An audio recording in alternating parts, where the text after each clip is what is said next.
same exercise 8.2. Okay, listen what the question is. ABCD is a rectangle and PQRS are the midpoints of sides AB, BC, CB and DA respectively.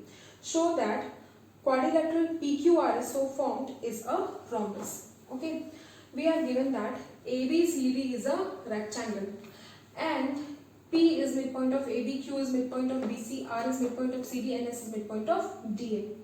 Okay, we have to prove that PQRS is a rectangle, PQRS is a rhombus. So first of all we will consider triangle ABC, means this triangle. In triangle ABC we have P midpoint of AB, Q as a midpoint of BC. Okay, so by midpoint theorem states that line joining the midpoints of two sides of a triangle is parallel to the third side and half of the third side. Means if we join the midpoints PQ, then PQ is parallel to AC and PQ is half of AC. This is from midpoint theorem. Okay, so here we will name this as equation number 1, PQ parallel to AC and PQ half of AC. This was about triangle ABC. Okay, now similarly we'll consider this triangle also, triangle ADC. Now in triangle ADC, S is the midpoint of AD and R is the midpoint of DC. Okay, R is the midpoint of DC. So similarly, by midpoint theorem, applying midpoint theorem in this triangle, okay, joining the midpoints of AD and DC, that is SR. Okay, joining the midpoints, we will get that SR is parallel to AC and SR is half of AC. Okay, we have taken triangle ABC and triangle ADC. Okay, means both the opposite triangles, so that we can get PQ parallel to SR and PQ equals to SR. Okay, after getting PQ parallel to SR and PQ equals to SR, we can conclude that PQRS is a parallelogram. Before proving PQRS a rhombus, we must prove that PQRS is a parallelogram. Okay, that's why we have taken triangle ABC first and after that triangle ADC. Okay, so after considering triangle ABC and applying midpoint theorem, we got a PQ parallel to AC and PQ half of AC, first equation. And now considering triangle ABC, after that we have got that SR is parallel to AC and SR is half of AC, and we have named it as equation number first. Now after comparing first and second equation, we can say that the lines which are parallel to the same line, PQ and SR are parallel to the same line AC, so PQ will be parallel to SR.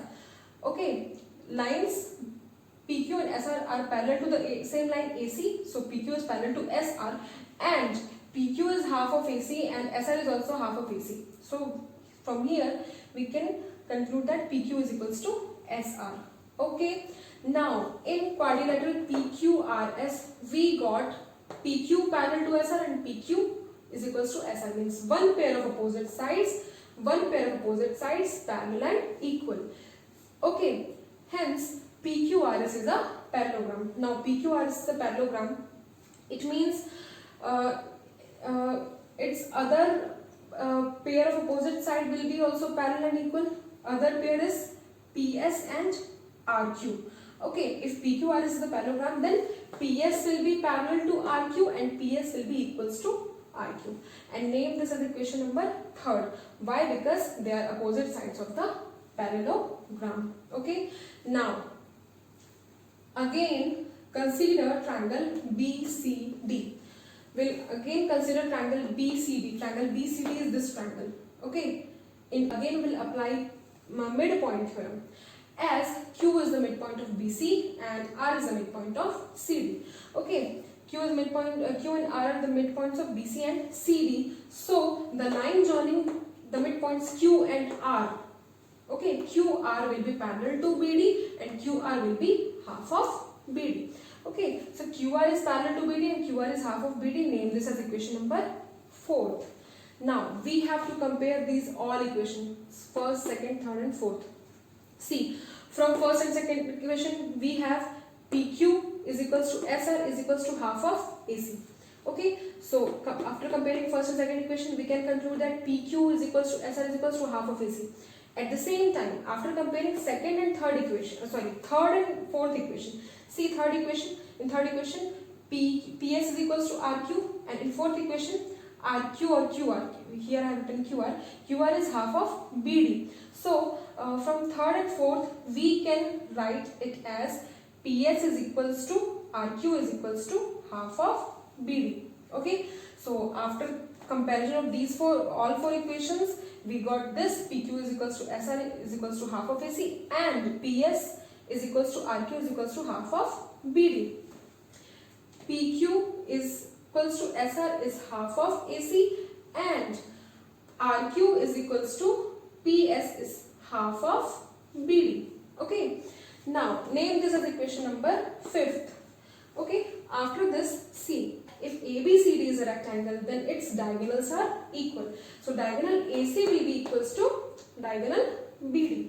Okay, and if AC is equals to BD, means their half will be also equal. If the whole part is equal, then their half also will be equal. So AC is equals to BD, then half of AC is also equals to half of BD, and name this as equation number 6. Now, here we have got equation number 5th, and here we have got equation number 6th. Now, we will compare equation 5th and equation 6th. From here, we will get that PQ is equals to SR is half of AC, and PQ is equals to RQ is equals to half of BD. And in equation number 6, we have got that half of AC is equals to half of BD. It means what? These are all sides, PQ, SR, okay, will be equals to PS and RQ, because half of AC is equals to half of BD in 6th equation. So, from here, 5th and 6th equation, we can write it as PQ is equals to SR is equals to PS is equals to RQ.